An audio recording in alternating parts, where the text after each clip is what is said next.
Oh, by the way, there's six or seven chairs right up here if anybody'd like to have a seat. Good afternoon, everybody. I want to thank you all for coming out today, the board for having this event, especially Doris here. You've been a big help for me so far. I appreciate it. I appreciate having the opportunity to come out here today. As you have 6 nominees to choose from this year for the 10th District, I'm here to tell you who I am and offer you an argument as to why I think I should be your nominee. So let me begin by telling you a little bit about myself. And this is my first real speech, so I'm glad she was able to make it out here. She worked a lot of hours. I've been delivering pizzas for the last 3 years. I spent the last 4 years at Wright State University, where I earned a bachelor's degree in liberal arts, majoring in religious studies, and minoring in philosophy. My specific areas of study in school were early Christianity, which is the first 400 years or so of it, the philosophy of religion, and philosophy of life. Now, I haven't always delivered pizzas. For the last 14 years, literally half of my life, I have been an umpire for the Beaver Creek Community Athletic Association, which is the same league I played in from ages 9 to 15. And baseball, by the way, if you didn't know, is the greatest team sport ever invented by man, and I have a philosophical argument to back that up if you'd ever like to hear it. Just feel free to ask. Umpiring has taught me the importance of rules and how rules can cause conflicts in their interpretation. Umpiring also taught me patience, and it taught me humility. Because believe me, you cannot umpire in the same league for 14 years straight and not learn a little patience and humility, because those parents will eat you alive. And I guess that's probably pretty well prepared me for politics as well. I also used to work for the Beaver Creek Bureau of Motor Vehicles.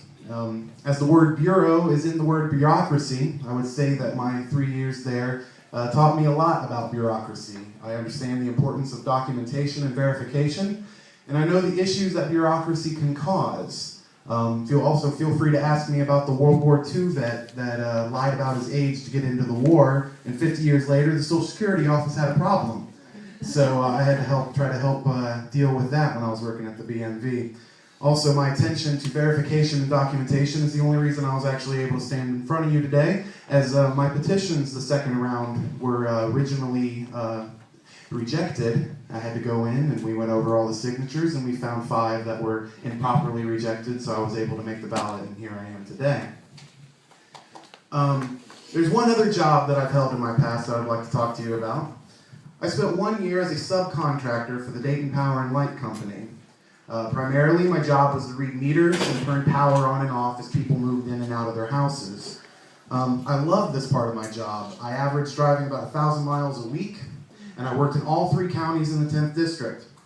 It was during long drives around Fayette County that I realized that I was a philosopher, and that I needed to find my role in society as such. In a lot of ways, that job led me to be here today. Not just because it led me to school, which has led me here, but there was another aspect about that job that always bothered me. I was also a collections agent.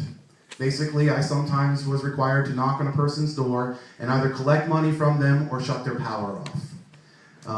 In fact, almost every new guy at that company spent his first few days doing only those orders. Basically, if you couldn't handle it, you weren't going to work out at that company, so they made you go out and do that. I can't describe how much I hated being a part of a system that was hurting people that were already hurting. It never sat right with me. And the things that I saw and the people that I interacted with while working there led to a very dramatic change in my political beliefs. And this is the reason I think I should be your nominee for representative. On the first day of that job, I was a libertarian. By the end of 1 year working for Dayton Power and Light and turning off people's power, I was something else. And today I stand before you as a conservative Democrat, or a libertarian Democrat, or as I'd like to just say, a moderate. I believe I'm the candidate who can win the general election because I am not simply a Democrat. In this district, I'm very afraid that no matter how qualified a person may be, and we without a doubt have 6 qualified candidates for this office, no matter how qualified a person may be, if the people in this district believe that the Democratic nominee is going to simply follow lockstep with the Democratic Party, that candidate will lose. And if the label liberal sticks too hard, that candidate will lose. In my opinion, the Democrats of the 10th District need to nominate a candidate that can appeal to both sides of the political spectrum. I believe that as a philosopher, I am uniquely qualified among my fellow nominees to interact with people of opposing views. As a philosopher, it's my job to see both sides of an argument, look for the logic and the fallacies of an argument, and know how to construct an argument. And that sounds to me to be exactly what our lawmakers should be doing. I'm starting to start a family, and it's my belief that if I want to give my children the country that I learned about in 3rd grade, the one that's a beacon of hope and freedom for the planet, the one that's a melting pot of ideas and people, then I need to go do something about it. And I believe that I'm the candidate that can help bring that America back for us. So I hope you'll support me in the primary and hopefully in the general election as well. Thank you very much.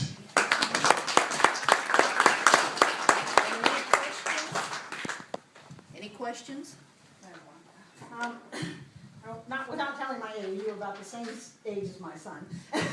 And why do you think that people will vote for you because you are so young? Not that you don't have experience or life experience or anything like that, how can you overcome that? The perception that you're, a kid. Well, I would ask you this question. I'm 28 years old.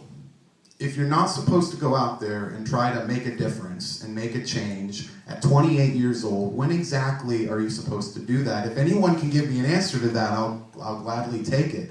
But I honestly think this is exactly the time that you should be getting into something like this and going out there and trying to make a difference. So. Anybody else? Lady in the back? I'm Anita Dubjaletsky from Sugar Creek, and you really struck a chord with me being a philosophy major, and my favorite book is A.J. Ayer's Logic, Truth, and it's about the principle of verifiability. So and I'm sure you've taken deductive logic, and so when you go and you have to face these problems, you were talking about being very logical. So how will you be able to muster support for your viewpoint for verifiability? I brought with me today 3 copies of an essay that I wrote while at Wright State University. I won a scholarship. The Robert D. Morris Scholarship goes out to religion majors. And so this essay won me a scholarship.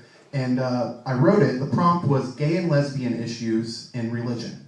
And that was all it was. And I wrote an essay where and this is, like I said, I have 3 copies here if anyone would like to read one, and even if you would like to take it home. It was written in 2009. In that essay, I took on the position, I pretended to be a highly evangelical Christian, and I spent an entire paper arguing that homosexuality was wrong, immoral, banned by God's laws, and nonetheless should still be legal in this country. And I did that as an evangelical Christian, in that voice, making an argument that homosexual marriage should be allowed by the laws of the United States. And it's that sort of an approach that I use, that it's not about telling you why I'm right, it's about me seeing why you think you're right, and showing, oh, okay, well, I'll accept this, and this, but you should still agree with this. And that's how I approach every issue. So, hope that helps answer your question.